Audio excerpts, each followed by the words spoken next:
Livro A Dama Seu Amado, Seu Senhor, capítulo 15, parte 4. Ele me acordou esta manhã.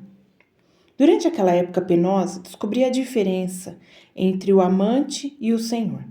Veja bem, é preciso uma verdadeira crise para reconhecermos que mesmo os mais ágeis dentre nós irão tropeçar e se atrapalhar por meio dos ritmos da vida. A vida muda seus ritmos de tempos em tempos. Nunca sabemos qual é o ritmo que vai seguir. Sempre gostei de dançar com minha parceira, mas ter de ajustar-me às mudanças da vida era outra coisa muito diferente. Senti que tropeçava e esforcei-me para manter o equilíbrio. A música prosseguia apressada e ela desfalecia de dor. Pensei que podia ajudá-la, mas tinha os pés pregados no chão. Ela precisava de mim e tentei sacudir magicamente a mão. Mas não havia mágica em meus dedos. Não para isto, não para hoje. O que você faz quando não há mágica em seu toque e você precisa de mágica para levantar sua dama do chão? O homem sábio clama ao Senhor. Lembro-me de quando a presença do Senhor começou a se manifestar em nossa tragédia. Ele veio como Fred Astaire, da cura. Fred Astaire, da cura. Entrou como um dançarino melhor que bate em seu ombro numa festa e diz: "Dá licença?" Como notável habilidade, graça e interesse amável, ele começou a dar passos longos e gentis que aliviaram a aflição dela e libertaram o sorriso que estivera trancado no cofre da sua tragédia perda. Apertou a mão das costas dela e removeu a tensão de um modo que eu nunca poderia fazer. Afinal de contas, quem mais senão o Senhor poderia tocar os seus tendões dilacerados do seu coração e curar os ligamentos distendidos da sua alma? Aos poucos notei um lampejo voltar aos seus olhos e mudanças sutis, tais como o entoar ocasional de uma canção ou a volta do seu senso de humor. Cada um desses sintomas só podia ser atribuído ao Deus que restaura a alma. Não é de admirar que ele restaure a alma, pois é o amante da alma. Pode consertar o passado, o presente e o futuro. É o terapeuta que alivia o trauma, não importa qual seja sua origem. Você talvez tenha passado por um momento arrasador. É possível que ninguém tenha tido condições de curar o dano e revitalizar o que restou. O seu sofrimento pode ter sido a perda de um dos pais. Algumas de vocês perderam filhos, outras sepultaram os filhos ou filhas que morreram precocemente por causa da AIDS ou de alguma moléstia fatal. Com tristeza, algumas viram os caixões de seus filhos descerem ao túmulo por causa de um acidente insano causado por um motorista embriagado ou uma bala perdida. Algumas de vocês estão sofrendo por causa de um relacionamento. Não se sabe sequer por que ele morreu e é forçada a aceitar algo que não consegue explicar. Você recapitulou os acontecimentos como um júri revê a evidência. Aceite que a sua deliberação está sendo feita depois do fato e não vai mudar nada. A oportunidade de modificar o veredicto já passou. Você foi testemunha ocular da morte do seu relacionamento e com ele acabou também a sua amizade. Houve momentos de raiva que chegaram a quase ódio e depois vieram noites de solidão e o sentimento enlouquecido de desejo e anseio por um amante que supõe seu inimigo. O relacionamento definiu como alguém doente. Perdeu a vibração, depois o entusiasmo, até que um dia voltou para casa e descobriu que perdera o seu parceiro. Algumas de vocês enfrentaram o adultério, o sabotador da confiança e o executor da união.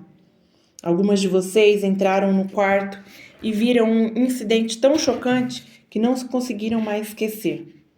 Uma coisa é ter suspeitas E outra, muito diferente, é ter uma lembrança com a qual lutar pelo resto da vida. Se sonha com ela, acorda em lágrimas. A cena se repete diante de seus olhos como um velho filme, a quem já assistiu muitas vezes. Sei que algumas estão sofrendo por causa desses relacionamentos que desmoronaram de repente. É possível que tenha sido perseguida por alguma dessas coisas ou por outra crise qualquer. Sabe como foi desejar que alguém a resgatasse da dor? Quero poupar-lhe tempo precioso, minha irmã. Só o Senhor pode curar o sofrimento intenso. Não importa se ele surgiu de um estupro brutal mantido em segredo, uma promessa não cumprida ou alguma outra perturbação que abalou a sua vida. Deus é o príncipe da paz e intervém nas piores situações, cavalgando nas asas da esperança. Sua mão divina sobre você dá significado aos acontecimentos trágicos que pareciam sem sentido. Ele sabe como acalmar a sua dor e produzir bênção em meio aos problemas. Jeremias 8, do 21 ao 22. Estou quebrantado pela ferida da filha do meu povo. Estou de luto. O espanto se apoderou de mim. Acaso não há bálsamo em Gileade? Ou não há lá médico? Por que não? Por que, pois, não se realizou a cura da filha do meu povo? Contei meu fracasso em ajudar minha mulher na perda da mãe dela, para que você possa ser bem-sucedida mediante a minha experiência. Ela representa o fracasso masculino e corresponder a uma expectativa estabelecida por nós ou nossas damas, a qual é elevada demais ou irreal. Não conseguimos responder muitas vezes à expectativa de escondermos a culpa com uma atitude irada. As mulheres se aborrecem por não estarmos correspondendo ao que esperam de nós. A verdade, porém, é que a dama está procurando o Senhor em seu amado e não vai encontrá-lo. Se ele não é Deus e não pode apagar as tragédias da sua hora mais sombria, você aceitaria um homem que só sabe segurar a sua mão durante a noite? Não há meios de mascarar a verdade. Os homens não são Deus. Não pode restaurar o que a vida roubou. Minhas palavras de simpatia, cuidadosamente preparadas, pareciam ocas comparadas com a presença misericordiosa de Deus. Ele foi o bálsamo curativo que começou a restaurar a alma da minha esposa. Sua unção foi o sedativo que entorpeceu o sofrimento e deu à sua alma a oportunidade de curar-se.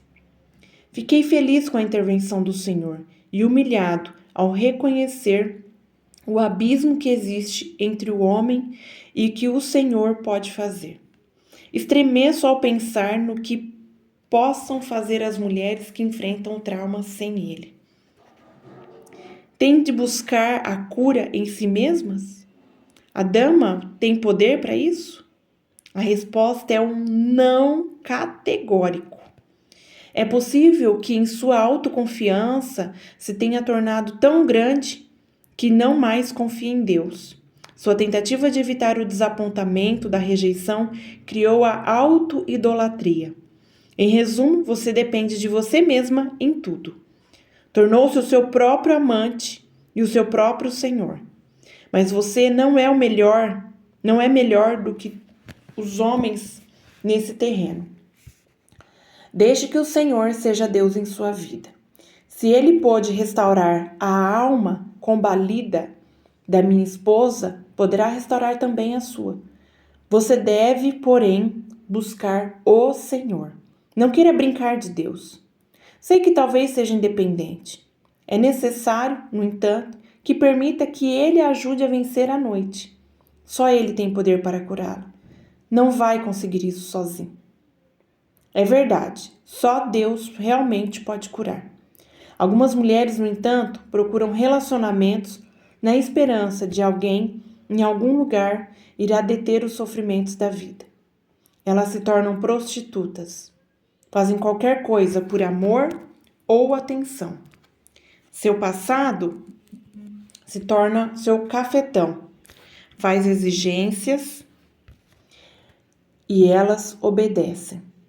Ficam encurraladas no cárcere do desespero e da degradação.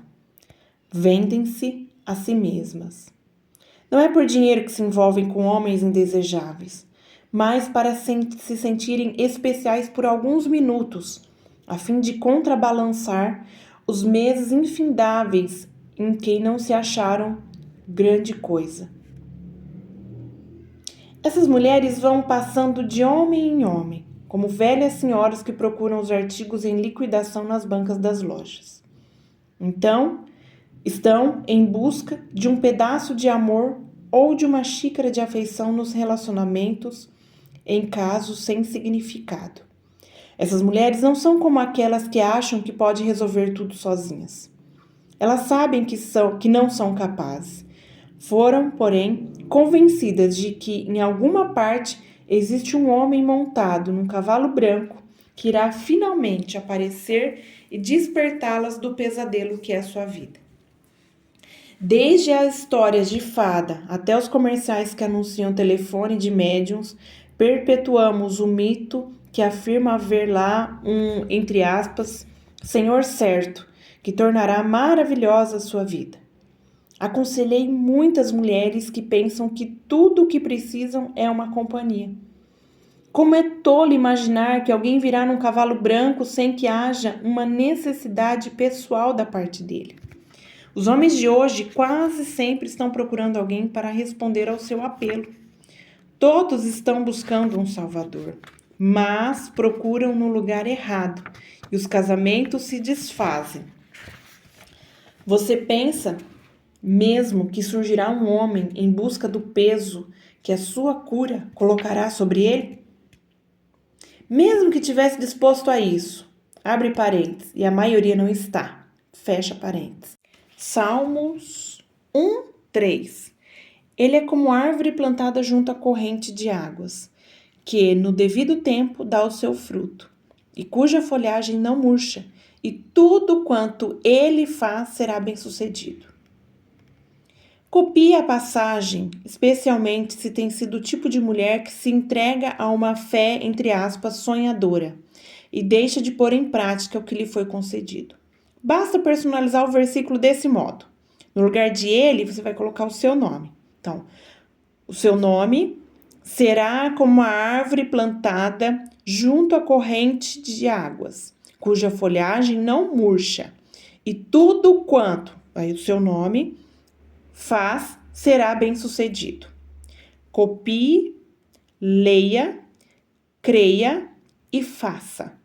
Como cristã, o que fará então para ativar o poder de Deus a fim de que Ele a ajude a realizar as coisas que não pode fazer sozinha? Primeiro passo, compreenda que a força do dinheiro não deve ser o seu primeiro objetivo. Segundo passo, compreenda que Deus não se moverá quando não existir fé nele. Terceiro passo, compreenda que Deus usará algo que você já tem em seu íntimo. Quarto passo, examine-se e reconheça os dons que recebeu de Deus.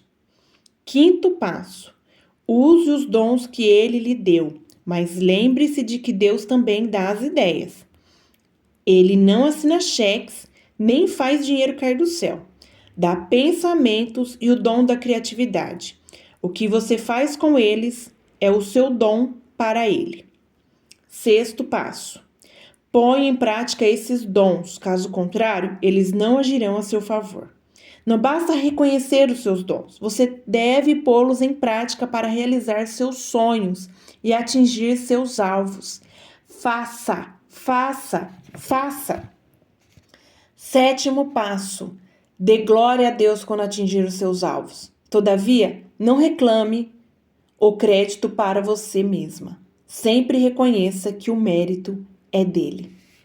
Segundo a Reis 4, de 1-7.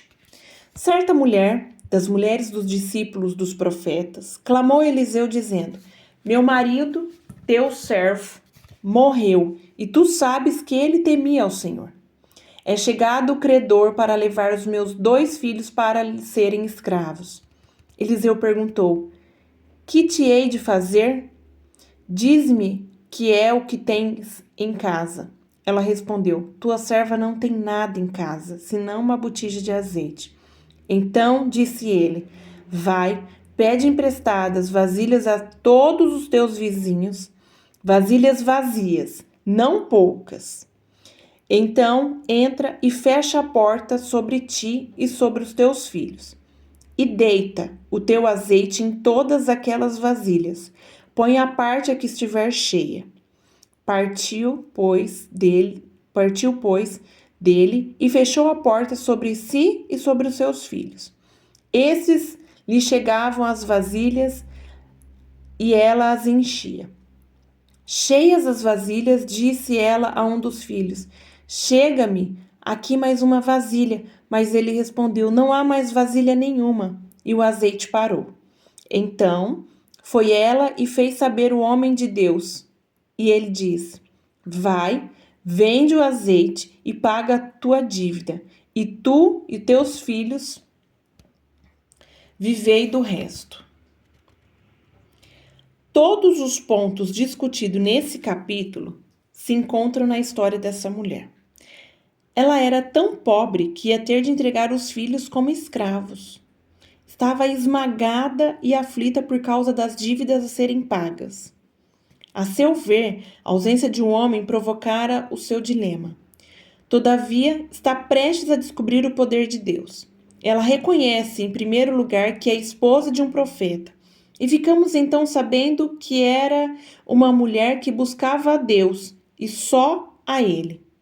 Mesmo buscando ao Senhor, ela não tem certeza de como usar a sua fé para mudar sua situação financeira.